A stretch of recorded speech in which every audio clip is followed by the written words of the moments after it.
wish we could spend the whole time chatting and getting to know you all, but Terry and I talked today about the fact that we want to get together more often.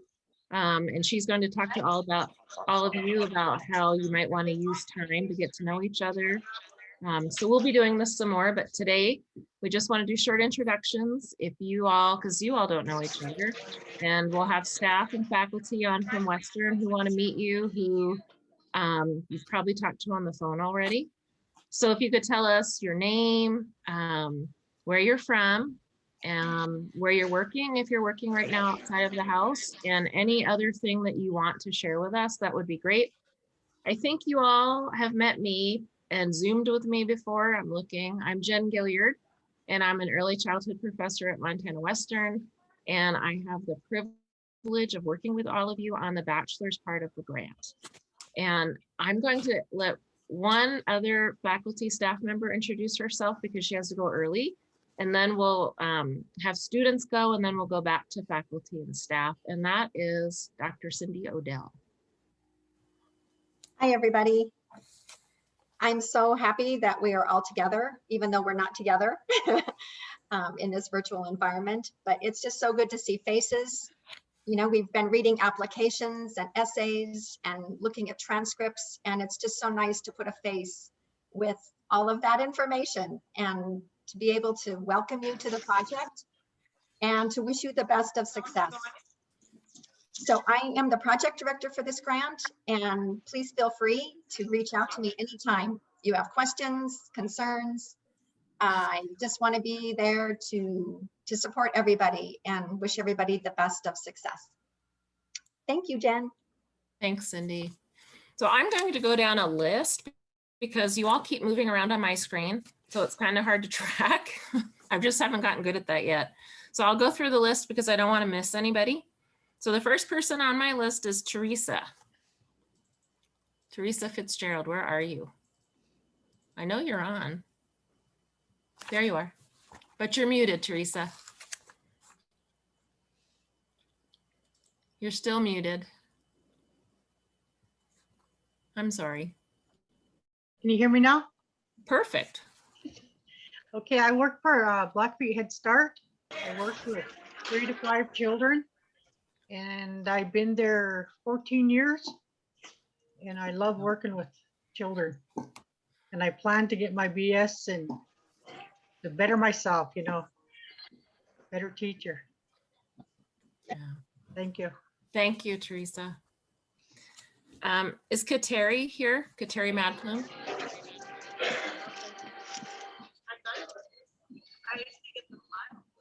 Not yet? Okay. Jolene? Jolene Spotted Bear. I see your box.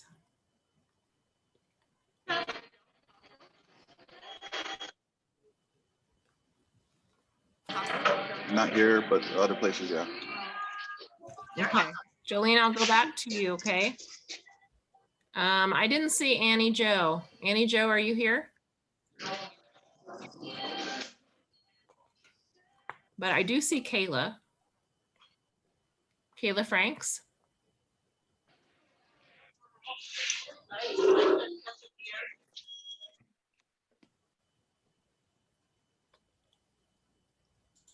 I think I saw. Oh, Jolene, I'm here, but it's my student's nap time. Okay, Jolene, if you get a point where you can talk, let us know, okay? Kayla, how about you? Are you able to talk? I think I figured it out. Thanks. You want to tell us where you're at and what you do? I am up in Rocky Boy. I work at the Stone Child Early Learning Center. Just graduated Friday with my associate. Congratulations. Thank you. Katie Marsenko, are you on? Yeah, I'm here. Oh, hi, Katie. Hey.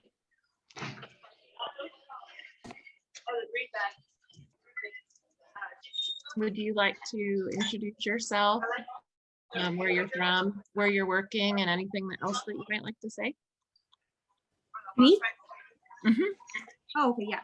Hi, I'm Katie Marcenko. I'm working out at Box Elder Schools Daycare. I'm the director out there. I live in Havre, and that's pretty much it. Thanks, Katie. Shelby Joe, are you on here?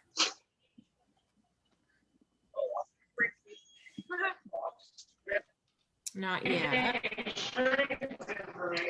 Okay, Jeff.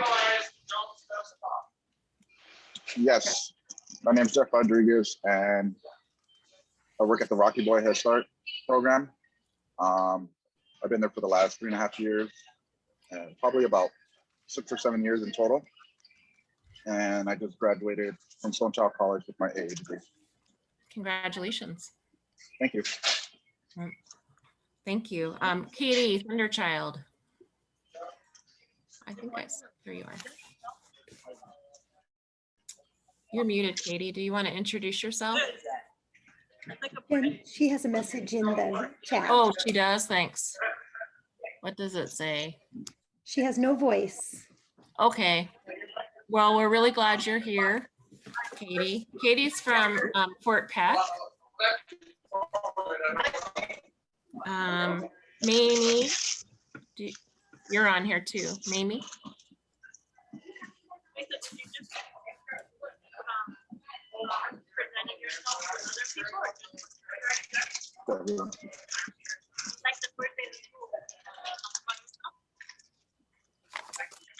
Mamie, would you like to introduce yourself?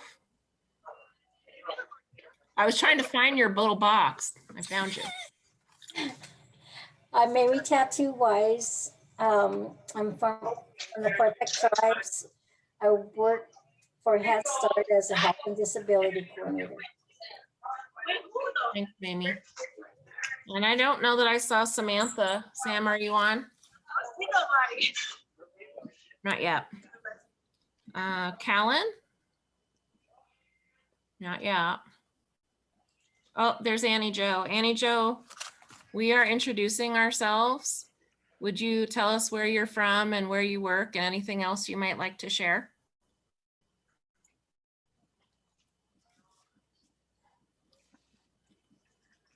Maybe you don't have audio.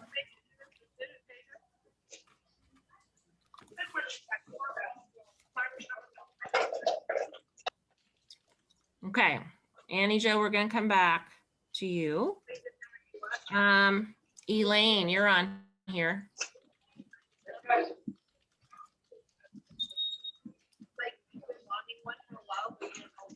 Good afternoon, everybody. My name's Elaine Chief. I work at the Blackfeet Early Childhood Center in Browning, Montana. I have worked for the Head Start for 27 years. My goal's always been to get my BA, so now I'm making it happen. Thanks, Elaine. Okay, I saw Annie Jo turn her camera on before. Are you ready, Annie Jo?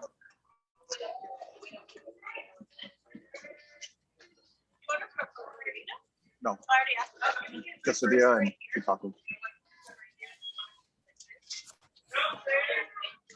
So, oh, Annie Jo, do you want to introduce yourself? I saw your mute go off. Thanks. Do you have a mic, Annie Jo?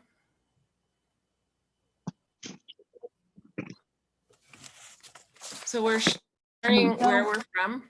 Go Wild ahead. Gun Skunk Camp, and I work at the Blackfeet Rotary Camp. Can you hear me? Yep, it was breaking up a little, but we can hear you.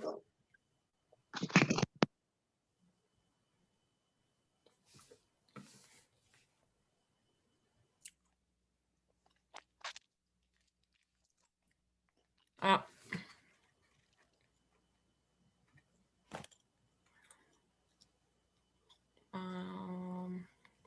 So Annie Jo, we can't hear you. Annie Jo is actually from the Crow Agency.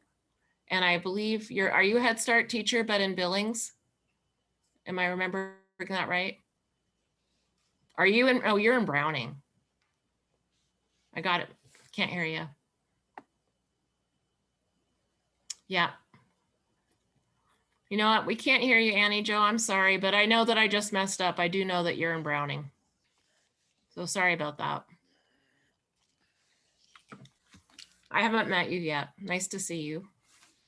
Okay, I'm sorry. Myra, if we get your voice back, I'll come back, Annie Jo. Myra, are you there?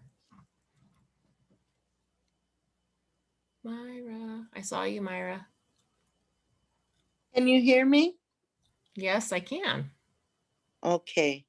I had to use my phone. Something's wrong with the laptop again, the video. So anyways, I work at the Blackfeet Early Childhood Center in Browning. I've been here for about 3.5 years. I work with the FCE department, doing the parent involvement, and I really like my job, and I've always wanted to get a bachelor degree, just never had the time or the energy until now. And really never knew exactly what I wanted to continue in. But yeah, I think I found my calling. Well, we're glad you're here. Thank you. Thanks. Tracy. Hi, I'm Tracy. I work at the Browning Early Childhood Center, and I do parent involvement FCE. I've been with the program since 2006, on and off. So I worked in all departments. I was a 0 to 3 teacher for forever, and then I did 3 to 5 when they did the transition room. So I was their first transition teacher, and then I got the wonderful opportunity to work with the community and families. So I took that. And that's me. Thank you. Yeah. Rose, would you mind introducing yourself? Hello. Rose hates the camera. Thanks, Jen. You're welcome. My name is Rose Downey. I'm from Fort Belknap. I work with the Fort Belknap Head Start 3 and 4-year-olds. And I've been there for going on our 8 years now. And I'm really nervous and but excited to be getting my bachelor's. And thanks for all of your encouragement, Jen. I'm just so glad you all are here and you're here. So I think that we have heard from everybody who has a mic. Are there any students who did not get a chance to talk who do have a mic or can? And if anybody wants to add to the chat, please do. Okay. So we have other faculty and staff that would like to meet you. The first is Terry Barclay. Hello, everyone. I've met a couple of you, I believe, but I'm Terry Barclay, and I am the newly hired mentor for this grant. And I am extremely excited to get going with all of you and to see your faces today. I live in Helena, Montana, and I, up until now, have worked for the Office of Public Instruction with many of the literacy grants and the preschool grants. And so that's why I think I've met a few of you from Fort Belknap and Browning, Rocky Boy. So just, I'm so happy to be here. I love learning. I love early childhood. I just love everything today. And I love that many of you had the courage today to turn on your cameras and to try out a microphone that you didn't know how to use, and you persevered through it. And I'm so excited. But you'll be hearing more from me soon. Thank you, Jen. Thank you. Terry, can you do me a really quick favor? Mm-hmm. Bonnie Graham can't find her Zoom link. Can you forward the email to her that I'm has on it. Got it. you and tell her I'm sorry. Maybe I left her off the list, but I don't think so. Next faculty member is Erin Cashmore. Hi, everybody. I'm Erin Cashmore, as Jen said. I will be teaching EDEC 247 and EDEC 210 this summer. So those are child development and meeting the needs of families, respectively. So some of you may be in my classes this summer, but it's wonderful to be able to meet you and put a face to the names, because I don't often get to do that. And so feel free to reach out to me with any issues you may have, or thoughts or concerns, if you have those. Thanks, Erin. And you know, Terry Barclay is also your practicing inclusion instructor this summer. I thought I would add that. Thank you. Ryan, yeah, well, we were focusing on the mentor piece. Ryan Gibson. Hi, I work on campus. I'm not faculty and staff. I need to get back to a couple of you that have called and need to get logged on. So I will be your contact for how to get on to Dogs or Moodle, or if you have some of those questions. So I'm kind of more the behind the scenes, but I'm also like Erin, it's nice to put faces to names. So just glad to meet you guys via Zoom, and those of you that have calls waiting from me, I will get back to you this afternoon before the weekend. So glad to see you all. Thanks, Ryan. We also have Bonnie. Bonnie, I'm sorry if I didn't send you a link. That was my fault. Too many email addresses, I guess, typed, but we're introducing ourselves, and if there's anything else extra you want to share. I don't know since I just joined you, but hello everyone. I'm on the early childhood faculty, and I'll be teaching one or more of your courses next year for you. So I will just listen in and get caught up now that I am here. I'm sorry, Bonnie. It's okay. Hey, it's life. Oh, so I see Jenny Fox. Hello, everybody. I'm Jenny Fox, and I work in the financial aid office here at University of Montana Western. And I know a lot of your names, so it's really good to put the names with the faces and faces with the names and see everybody. And you can call me or email me anytime you have questions about financial aid or anything like that. Thanks, Jenny. And Amanda. Hi, I'm Amanda. I also work in the financial aid office. I've had the pleasure to talk to a few of you already, but it's nice to see you. And like everybody's saying, put a face to the name. But if you guys need anything, just give me a holler. You have my phone number, or shoot me an email. And best of luck to you guys in your studies. Thanks, Amanda. Did any students come on, or anybody that I have missed that is able to introduce themselves? Okay, I think, you know, I don't know how we did it, but we're right on schedule for our speakers. So I want to enable screen share for everybody really quick for our speakers, and then I'll introduce them. So thank you everybody for being here. We have Dawn Zimdars with us and Catherine Martin from the Montana Early Childhood Project. And I asked them to come and talk to us for about 20 minutes about the Montana Early Childhood Project, the practitioners registry that I hope all of you will apply to be on. And I will turn it over to them to introduce themselves.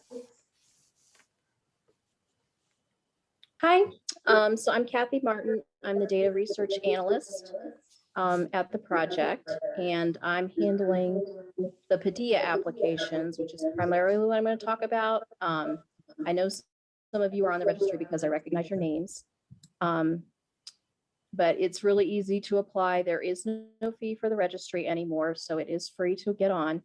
And it's a great place to find professional development and training, as well as just further your professional records and things like that. So for the Padilla application, I'm going to see if I can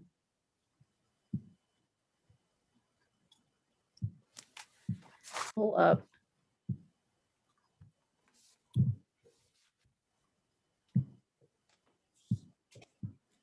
There we go. So this is an email that I sent out to everybody who is current on the registry, just to let them know that we are accepting applications now for the Spring Padilla Award. And we call it Padilla, but the full name is Professional Development Incentive Award Higher Ed, which is just really lengthy to say. So we always just say Padilla. But basically this award was developed by the state with the idea of promoting early childhood education, college coursework, and helping people to attain higher ed degrees or certificates or some kind of national credential. So for the Padilla, we do this every semester. Funding is kind of dependent on what the state has available each semester. So we don't do it retroactively. It is only for the semester that's just been completed. So right now we're taking applications for courses that were completed in the spring 2021 semester or spring quarter, whatever system your university might be on. So basically it works that if you take 6 or more early childhood credits, you can receive $1,000 back. And if you take 2 to 5 early childhood credits, then you can get $400 back. Again, like I said, we can't accept courses like taken from fall 2020 or anything like that. It has to be in the semester just completed. There's some real basic qualifications, which are not difficult to do. First, you need to be current on the practitioner registry. If you're already current on the registry, great. If not, it's easy to sign up. You can go to this website right here. And the basics that we need are just education documentation, your CPR, and employment verification, because we do a lot of reporting for the state and we use that data for that. It's pretty easy. We're processing really quickly right now, so we can get you on fast if you're not on already. Another requirement is that you do have to be working at least 15 hours a week in a licensed early childhood setting. And that is a state requirement. So unfortunately, we keep going back and forth with the state on that, but they do require that the program be licensed. And then the other requirement is that you're taking college courses in early childhood education that lead to some kind of national credential. This box down here shows you what some of those are, but basically it's, any state registered group or family child care homes, licensed child care programs, licensed Head Start or tribal Head Start, R&Rs, everything like that. And when we talk about national credentials, those include these things in this box right here. So that can be a CDA, it can be the apprenticeship certificate, the one-year college credit early childhood certificate that Western offers, associate's, bachelor's, or master's. You do have to take these courses through a Montana college or university. So we have had people apply who were taking courses with Grand Canyon, but we can't accept that. So it has to be a Montana university or college. You do have to have at least a C or higher in your class that you took in order for us to grant the award. And I just put this in here just because sometimes we do get people with elementary degrees that apply, and unfortunately that is not eligible. It's only for people who are looking for some kind of national credential like this. The P3 certification or program does qualify because that does cover early childhood. So that one does qualify. If there's anything else I need to say about that. Oh, and if you're taking coursework, like let's say you took an early childhood course and you took contemporary mathematics because you need that 4-year degree, we do count the math course as part of that. So you would get the $1,000 back if you took those 2 courses. So I just kind of want to make that clear to people because sometimes they think it's only the early childhood courses, but as long as you're taking courses required for your credential, we will apply that towards the award. So basically down here, we just talk about how to apply. It's really easy. We have online applications now. Once you're in your account, you would go to the Incentives and Awards tab, which is just right at the top of your account page, and follow directions from there. You would just select the Padilla Award from the drop-down menu and then follow the directions. Basically, we just need a completed transcript with your grade And then we do ask people to mail the W-9 to our office as soon as they can. And we ask you to mail it just because the W-9 does require your social security number. And so we want to keep that as safe as possible. And we can't guarantee that that happens within our system. So we just ask you to please mail that to us. Right now, applications will be due June 18th. So if you took courses this past semester, you've got plenty of time to apply. And if you've got any questions at all, you can call us at our office, or maybe easiest to reach us by our email right here, ecp@montana.edu, or you can use like this blue icon. And Jen, I can forward a link for this email if you want to forward that to people. I will. You know, that it might be easier because I know I gave you a lot of information right there, and that way you can kind of look through it again on your own. But are there any questions right now about that? If they don't have one, I have a couple, Sure. but I want to wait. Do any of the students have questions? No.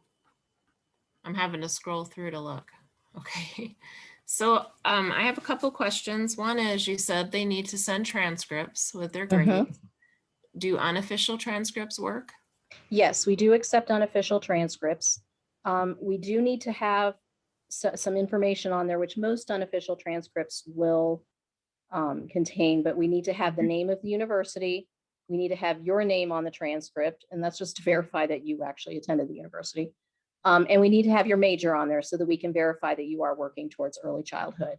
And then, of course, the completed grades. So that's all at the transcripts, but we're happy to take unofficial ones. They do not need to be official. Okay. Let's pause. Anybody else? I don't want to take all the question time. So I have another question. So some of our students are applying to get on the registry. I did not know that it was free right now. That's great. So if they apply after summer session starts, after their grades start, and they get one, how long does it take after they apply to get onto the registry? But if they apply after the summer session starts, are they still eligible for the Padilla money at the end of summer session? When does summer session end? July 30th. 30th. Yeah. Okay. It doesn't take long to get on the registry at all, as long as we have all your documentation. So as long as you stay on top of that, it's pretty quick to get on. We're processing generally within a couple of days if we have everything. If you have transcripts that we need to review, it can take a little bit longer just because those are a little more complicated, but we can get people on quickly. These applications for the spring award are due June 18th. So if you took classes in the spring semester that just ended, you can put those classes in. Probably the summer session, you would have to wait until we start taking applications for the summer Padilla award. And we probably would put an email out probably sometime around August 1st, maybe the first half of August, and let you know that now we're taking applications for that. So we do offer it every semester as long as the state has enough funding. And we have people who have applied, every semester for the past year and a half to get money. So it's not a one-time thing. You can apply over and over and over for it and get money every semester as long as you're taking early childhood courses. Nice. Yeah. So can I add to that, Kathy? Sure.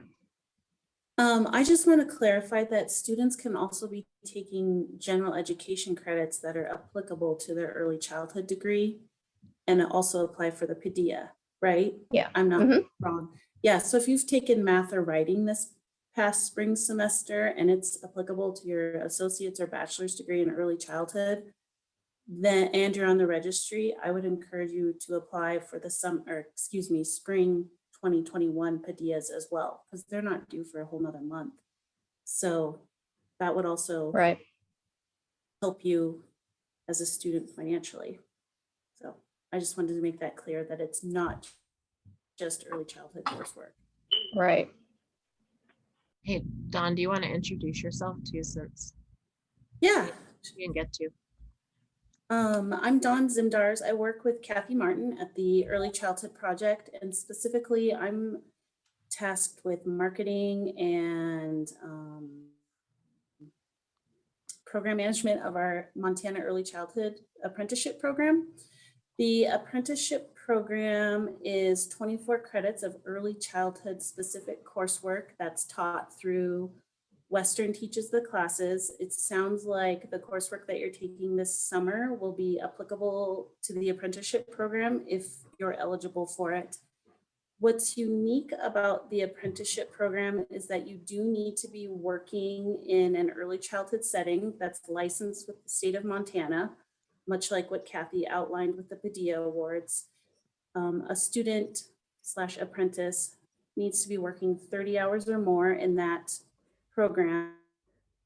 The program that the student apprentice is working in also needs to be a registered sponsor site with the Department of Labor and Industry. If you're interested in the apprenticeship program and you don't know if your location is an approved sponsor site, we can reach out to the Department of Labor and Industry and find out if they are. And if not, through coordination with myself and the Department of Labor and Industry, we can work on getting that site a registered sponsor location. That way, any more employees that are working there can be eligible for the apprenticeship program. So that's what's kind of unique, is that the apprenticeship program might not be available to everybody, but we can start creating sponsors in your hometown if that's something you're interested in as a student, or maybe you own your own childcare already. Apprentices must complete 4,000 hours of on-the-job training. That's generally completed in 2 years. They need to complete 24 credits of early childhood education coursework. Western teaches those courses online. Those are called the core early childhood classes. The apprentice also works with a mentor that they can choose from their program, or the Early Childhood Project can help them find a mentor as well. The mentor needs to be a level 4 on the registry or higher. And there are stipends for successfully completing your early childhood education coursework and your on-the-job training. The apprentice is eligible for up to $3,000 over the course of their apprenticeship. It just depends on how long it takes them to finish those classes and kind of the sequence they're working through. Generally, our students with Western are completing those in 3 semesters, so it's $1,000 a semester. There's financial incentives for the mentor that the apprentice is working with, and there's also financial incentives for the sponsor program at the end of each semester. So it's a great way to get some incentive funding to help you through your education, and also create mentorship in your program, and also continue on with your degree in early childhood. So a person can also be an apprentice getting stipends in that program and also apply for the Padilla Awards at the same time. So that's also another great way to fund your education. I think I can share this quick information sheet here.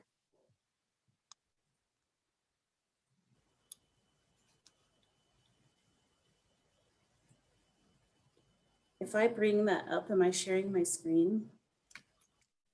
You're not sharing screen right now. No? Oh. Well, I can send this quick info sheet to Jen. Sure. About the apprenticeship program. Sorry, a little new with the shared technology.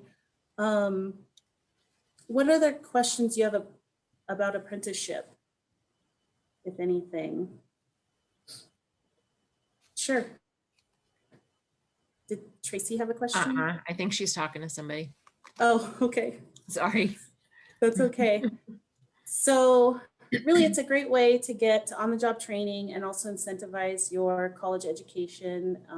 It also works well with the Padilla Awards. So it's pretty good funding coming into a student who's doing it.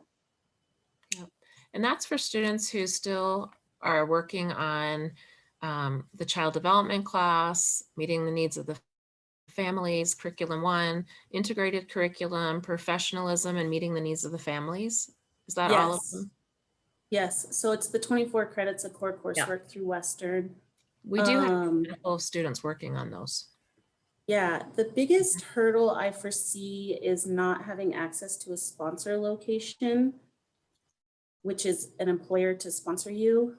But if folks are interested in that, we can start that conversation with the Department of Labor and Industry, and it doesn't take long to get that sponsor on board. And that would be great to see that happen. And you can also start the apprenticeship program like this summer and be working on your on-the-job training hours and sign up, I think, in the fall, if that's something you're interested in. So there's a little lag time to make that decision. Okay. Yeah, if anyone has questions, feel free to reach out. Thank you. And I'll send some more info to Jen. Sure. Thank you. Oh, I have a question. Yeah. So would like, so my daycare is under the school umbrella. Sorry, my kids are fighting in the background. But our daycare is like funded by the school. It goes with the school. Would that count as like sponsored already, or what would we have to do? Potentially, is your school licensed through the state of Montana as a childcare? Yeah, the big hurdle would be we got to get your school center as an appropriate sponsor site through the Department of Labor and Industry.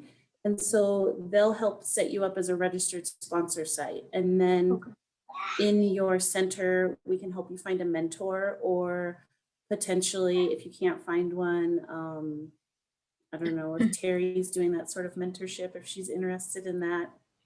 But that would be a good opportunity for your center. Okay. As Cool. well. Thank you. Awesome.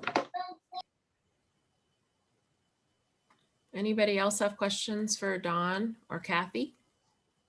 Jen, there was a question in the chat from, let's see, it was a bit ago now. It's gotta find From it. Jolene? Jolene, yes. So can we get the stipend for summer session? I assume that's the Padilla stipend. And I would say yes, but I'll let Kathy answer that. Yeah, you just have to wait until we're taking the summer Padilla applications. And we don't typically open those up until we know schools are about to post grades, because we can't process the applications without the grades and the completed transcript. So if you get on the registry, we send those out to everybody who's current and let people know when we're ready to start accepting those summer Padilla applications. Great. Any other questions?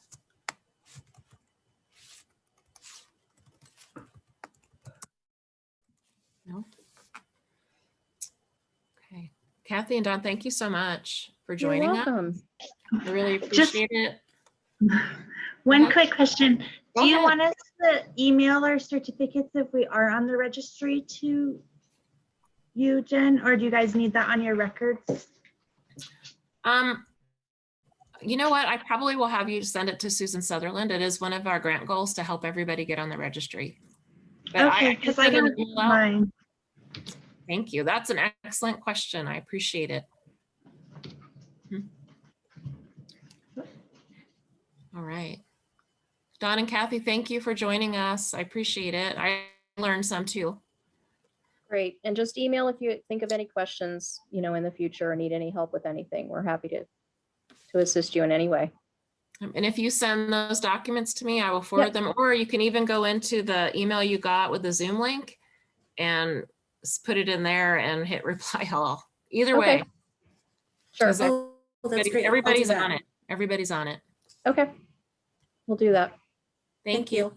Thanks. Okay. So I see that Dr. Shay Kidd is here, and he is our next speaker. I'll let Shay introduce himself, but he came to help us all with chalk and wire. And I'm happy he's explaining it and not me. Yeah, I get that one a lot. So Ryan is going to take care of all your registration and hooking you up with Moodle and everything. And in the education department, we use chalk and wire, and that is linked through Moodle.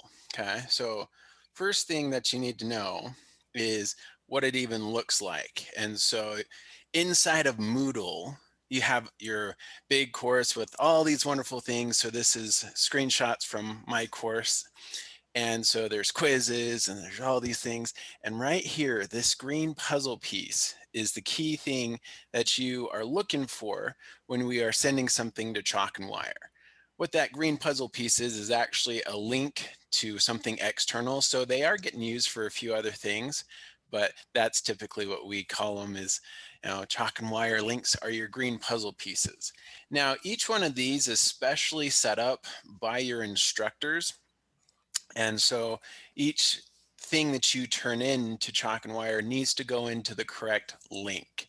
And that's one thing that just making sure that when you're turning in a lesson plan, or in this case, a research paper, you click on the correct link. Because I have in one of my courses 4 different links. And if it doesn't go to the right place, then people have to call me at like 10 at night after you turn this in and to get it fixed. And I'm not happy at 10 o'clock at night.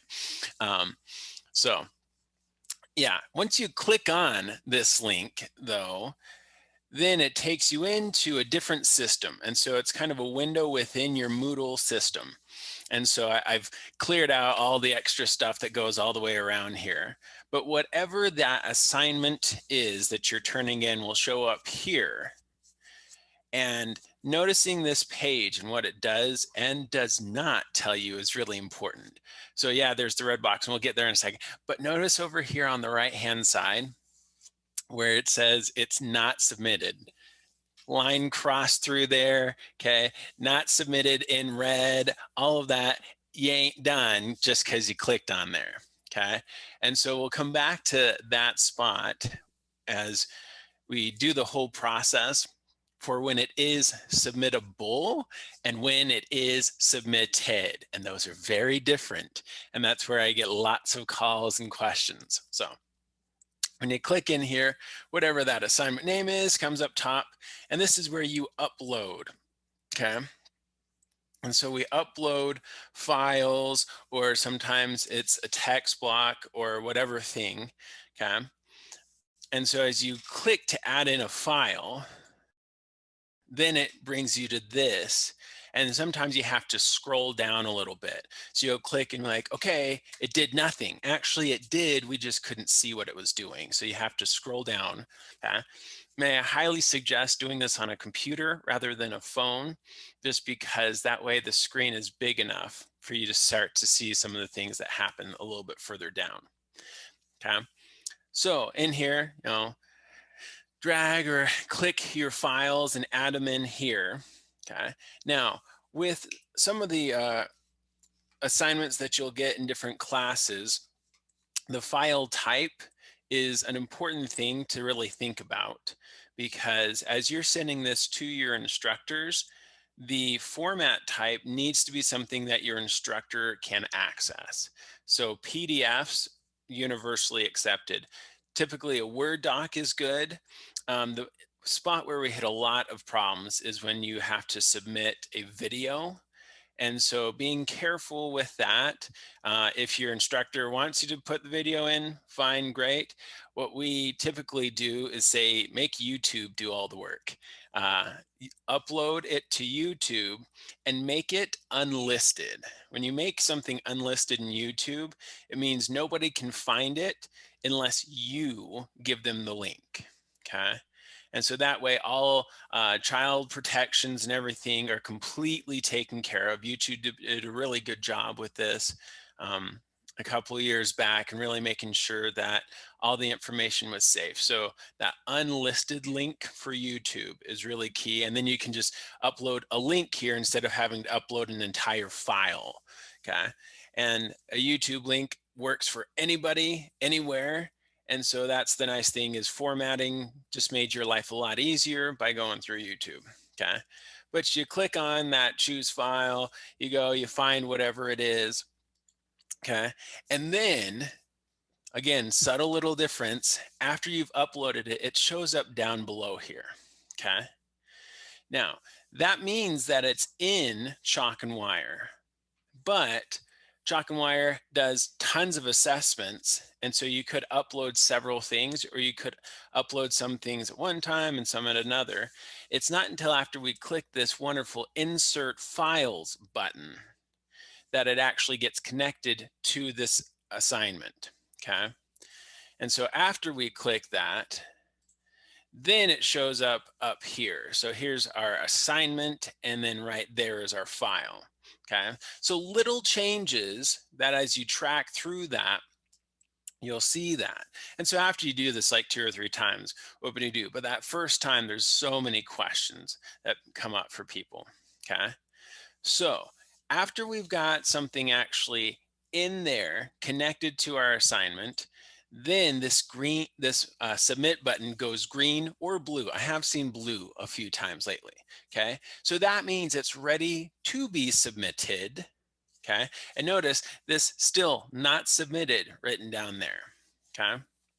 So in our wonderful Chalk and Wire, because sometimes you're uploading multiple assignments or multiple files, and maybe you're doing a whole unit plan, so it's got like 3 or 4 different lessons, so you may upload them each one at a time, then you want to submit the whole thing, okay? So they really break it out so that way there's plenty of spots for you to, 1, get held up, or 2, keep adding to your final product, okay? So when you click this submit button, the very first time that you do it, it's going to take you here to the demographic survey, okay? And this is an important thing that we need to be able to help track who's submitting stuff, where it's coming from, those kinds of things. And so this is just a small screenshot of the much bigger demographic survey, things like where you're taking classes, your ethnicity, what degree you're seeking, all those kinds of things. So that way we can best track the data that you're giving us, okay? And this asks you to update, I think it's about annually. And so if you do this for the first assignment in the class, you probably won't have to do it for any of the rest of the assignments in class. But we do that update just to make sure that if you do change your major, or if you move or something changes in your life, we're getting as clean and accurate data as possible for you, okay? So don't worry, it's held everything in your actual assignment and is sent you here. Nothing got lost, okay? So after you finish your demographic survey, then it comes here and says, all right, let's finish submitting. And you put in your assessor, okay? Now an assessor is kind of a general term that we use. A lot of times it's whoever the instructor is for your course. But occasionally you may want to send something specifically to your advisor, as we have things for the teacher education program. You work with your advisor, so that way it's not tied to a class. But any of those, this is where you need to know who your instructor is and how to spell their name. That's why I really like my name, simple Shay Kid. Anybody can spell that, okay? And put it in there. And then after you fill it in, then you finally get this, submitted. The ED is so vitally important for this. And once that's done, it says who it went to, what it was, okay, all that. And it even has this nice little envelope right next to my name, because I get an email every time every single student submits anything into Chalk and Wire, which is a little overkill. But that way, if you're like, I don't know if that worked, you can always email your instructor and they'll know, okay?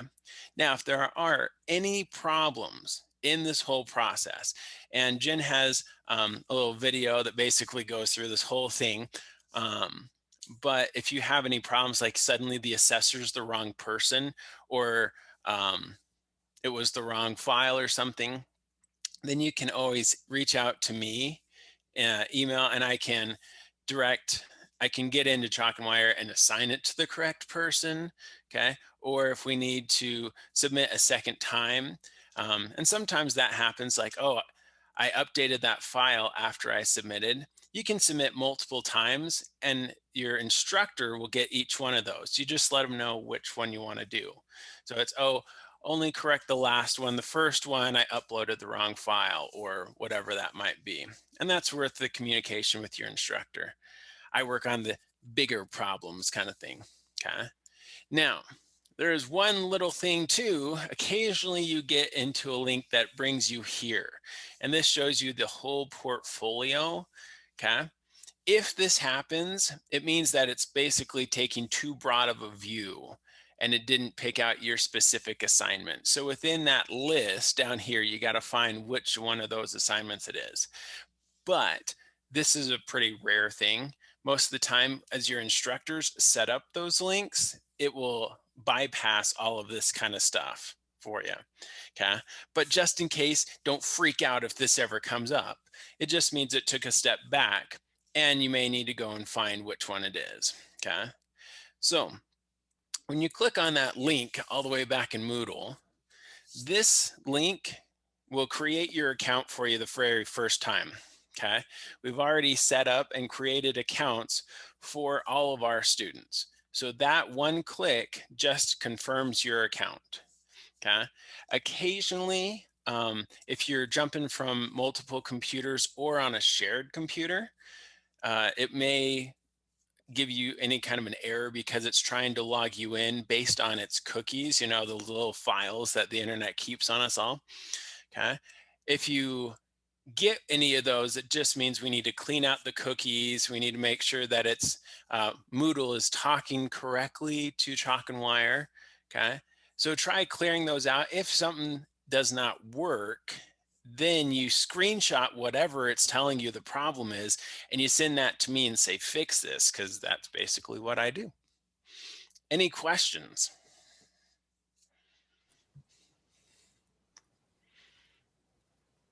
Can I add that that was a lot of information, but it's good to know it's out there, right? And Shay sent a video separate from this to explain it, and we are here to help you through your first assignments that you have to submit through Chalk and Wire. But Shay, I wondered if you could tell people why we even use Chalk and Wire.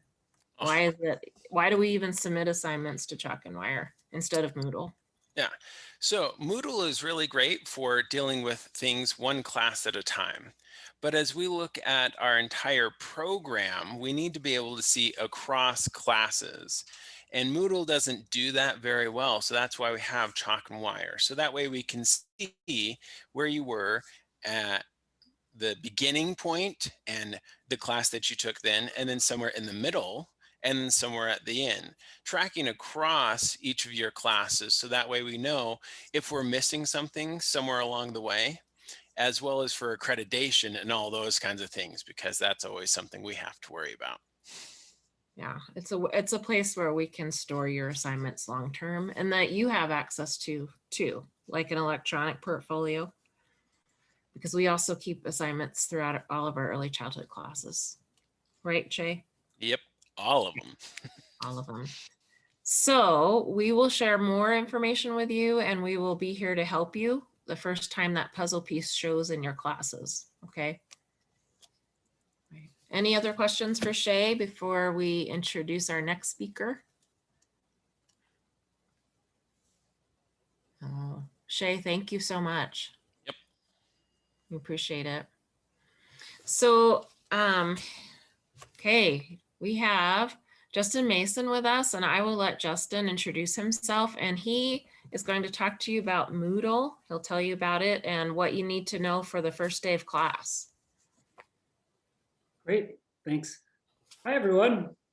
Thanks for letting me join you. Hi, virtually.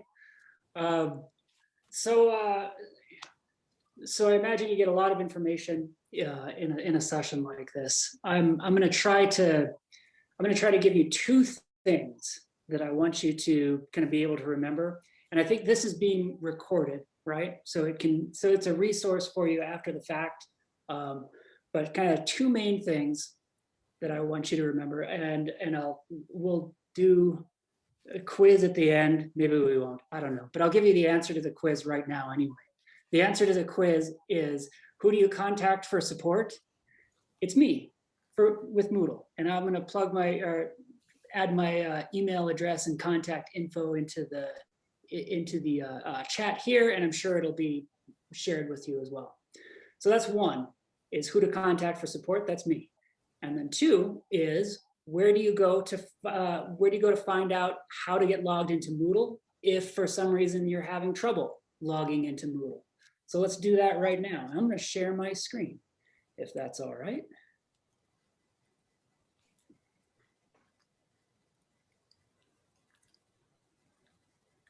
Okay, let me know if you can see my screen okay. Yes. Thumbs up, awesome, okay. All right, so here we are on the UM Western homepage. This is a pretty decent place to get started for finding Moodle.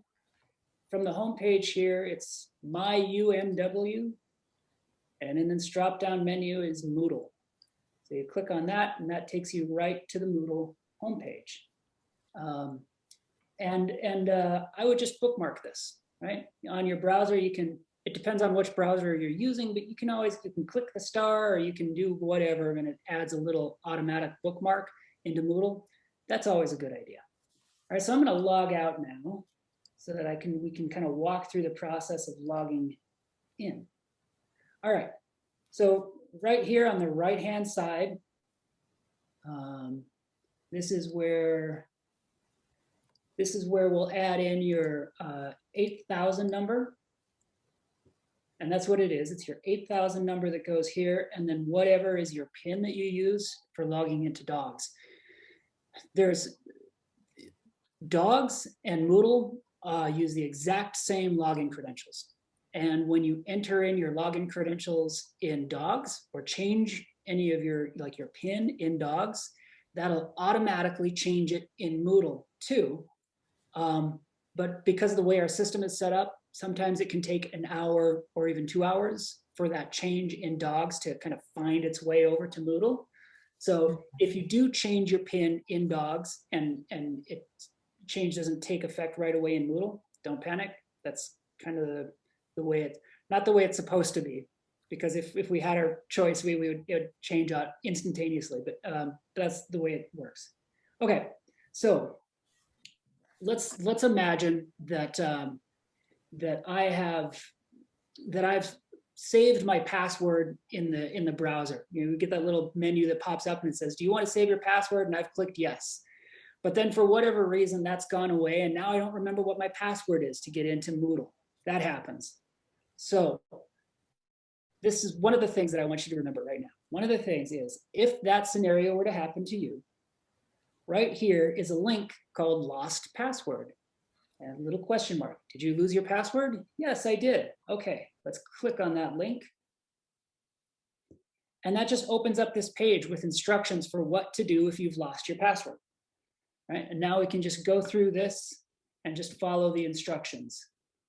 And this is going to walk you through step by step how to change your password in Dogs, which will then allow you to log into Moodle. And remember, and again, once you do change your password in Dogs, it's still going to take an hour or two to find its way over to Moodle. If for some reason that doesn't work, if for some reason you go through all of that and you're still not able to log into Moodle, that's when you can reach out to me, and I'm happy to help with that. Actually, you can even reach out to me before that. You don't have to wait. I mean, if you're more comfortable interacting with a person, by all means, just give me a call. I'm totally okay with that. But that's kind of the two things that I'm hoping folks remember. Okay, now, if you've got those two things, the rest of this is all just nice to know. And if you remember any of it, great. And if not, it's going to be in this recorded video as a resource. So I'm going to go ahead and log into Moodle. No one look at my 8000 number, it's top secret.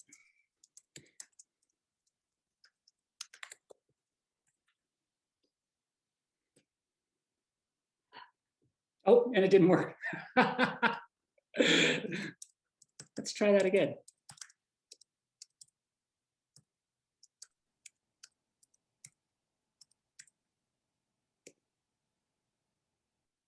Okay. It worked. Okay, so here we are on the Moodle homepage.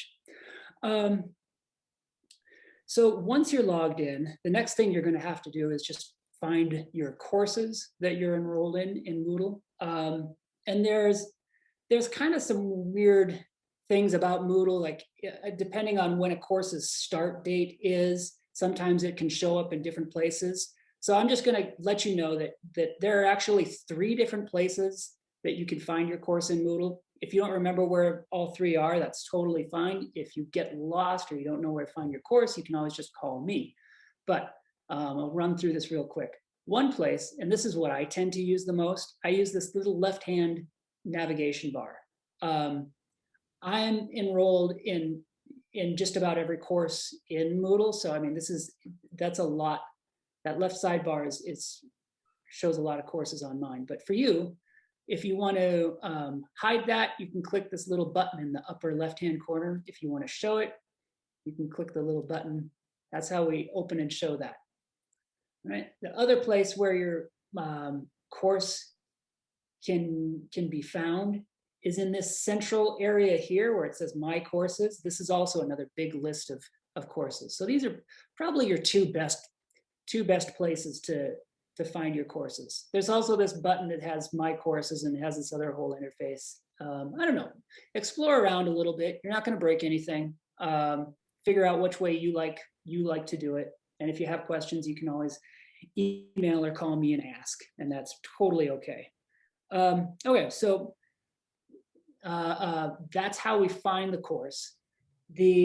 Another thing I wanted to show you is how do you get familiar with all of the different tools and features and how to upload and how to participate in discussion forums and all this stuff that you'll be doing in Moodle. And it's not super difficult, but you know, it helps to have still a guide, right? It's nice to be able to kind of get some instructions, step-by-steps on how to do stuff.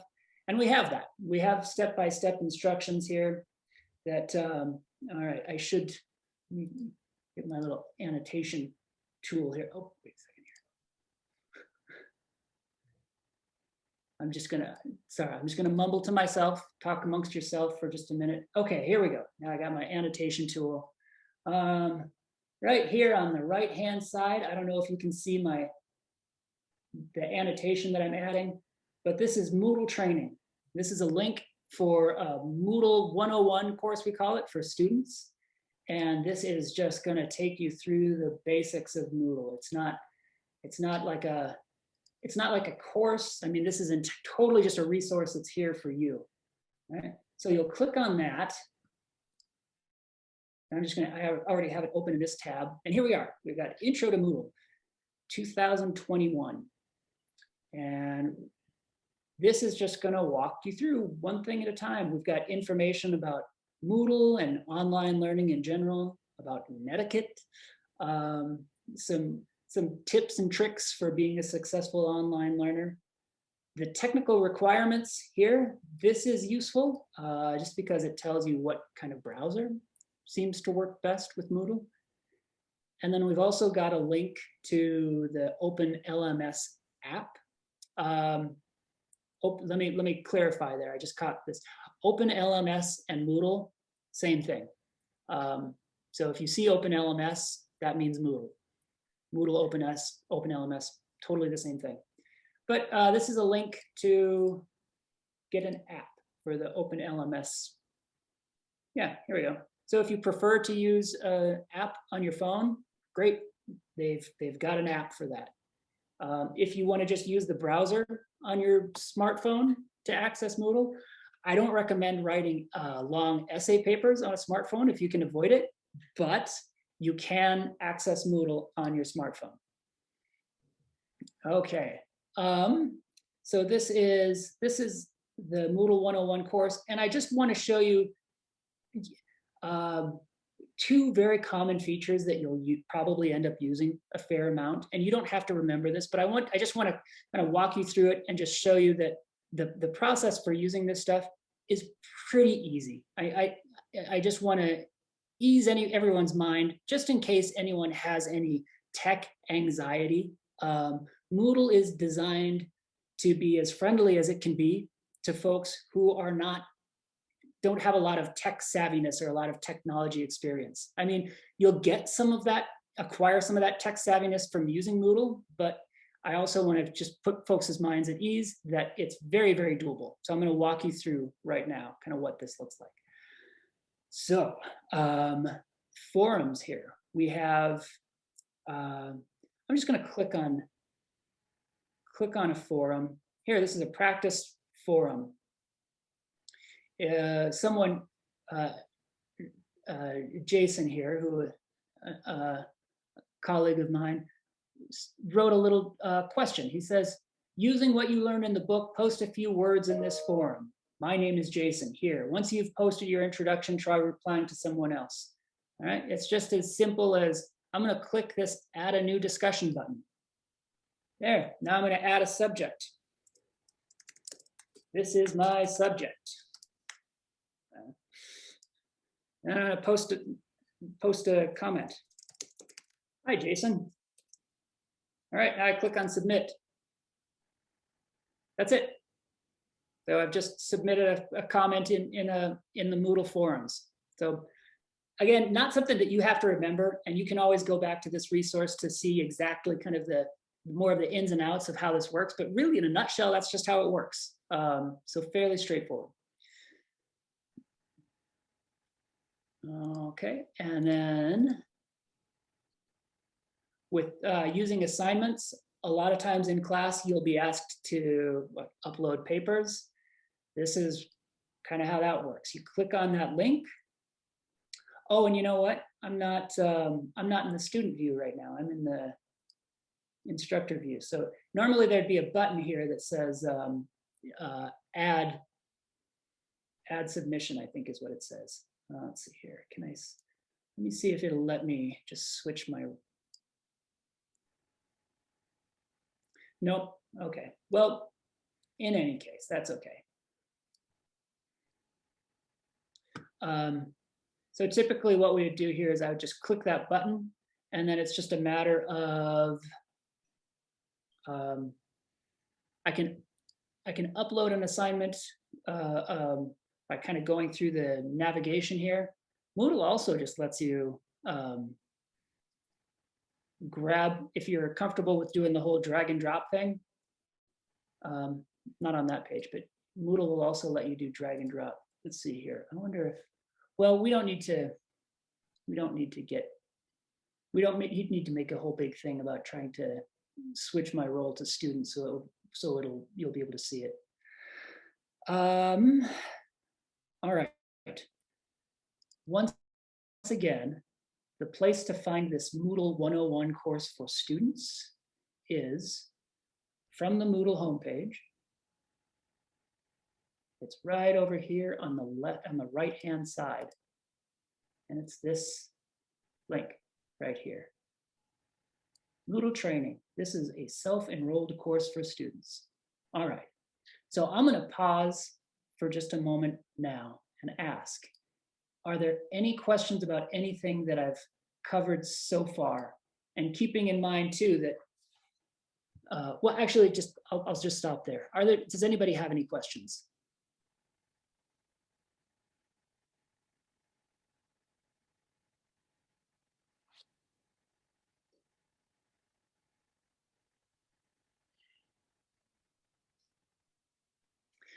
Uncomfortable pause 1001, uncomfortable pause 1002. Okay, all right, so I'll move on then. There is one other thing that I would like to show you that is, I think, really useful to know, and that is the fact that as a student, you have free access to all of the Microsoft Office applications like Microsoft Word, PowerPoint. You have free access to all of this stuff, all right? So I want to show you where you can get that so that none of you, don't go buy Microsoft Word, don't go buy Microsoft Office, just download it for free from us. And the place you do that is, if you go back to the Western homepage. Here, I have it bookmarked, so we're just going to go straight there. There we are.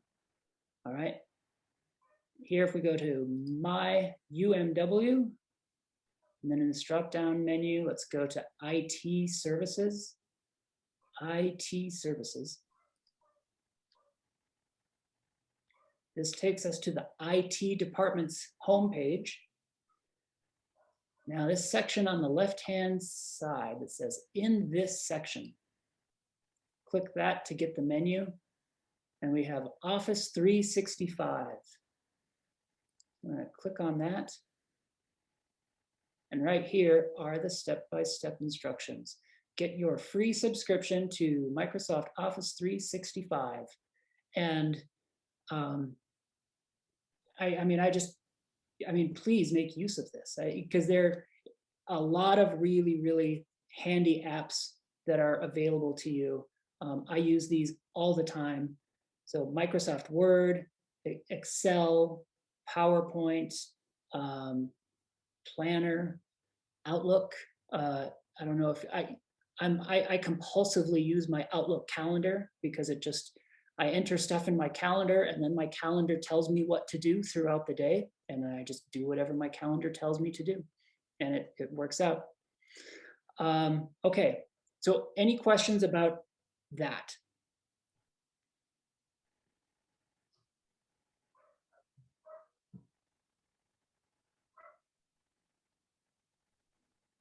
All right, so maybe should we do a quiz? You can just type your answer in the chat. Oh, no, or does someone have a question?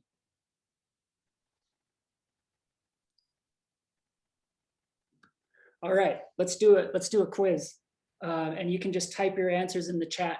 And I find that by going through this totally over the top and corny process of doing a quiz, people tend to remember who I am. They say, oh yeah, you're the annoying guy who made me take a quiz, even though everyone already knew the answer. That's me. The first question on the quiz is, if you have technical questions about Moodle, who do you reach out to for support?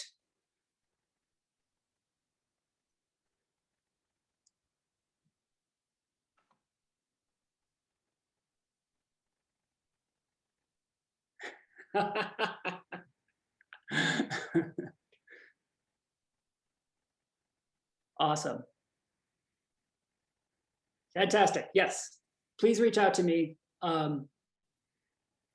Wonderful. It's not just knowing who the right person to reach out to for support is. It's also knowing that I want you to reach out for support if you need support. If you have questions about Moodle, please do reach out to me. That's why I'm here, and I really do want to help out folks if I can. So welcome, please. And then does anybody? Well, I'll throw the second question at you. Do anyone remember what you do from the Moodle homepage if you've forgotten your password?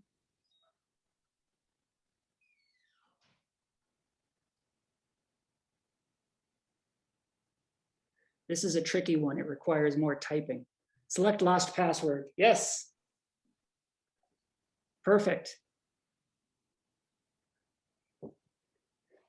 Contact me or select password.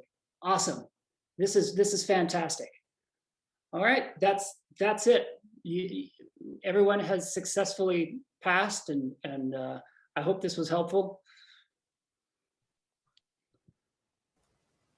Thanks, Justin. Thank you. Really appreciate it. Not a problem. I'm wrapping up about 10 minutes early, so sorry about that, or you're welcome, okay. Whatever the case may be. Thank you. All right, thanks. So everybody, thanks so much for being here.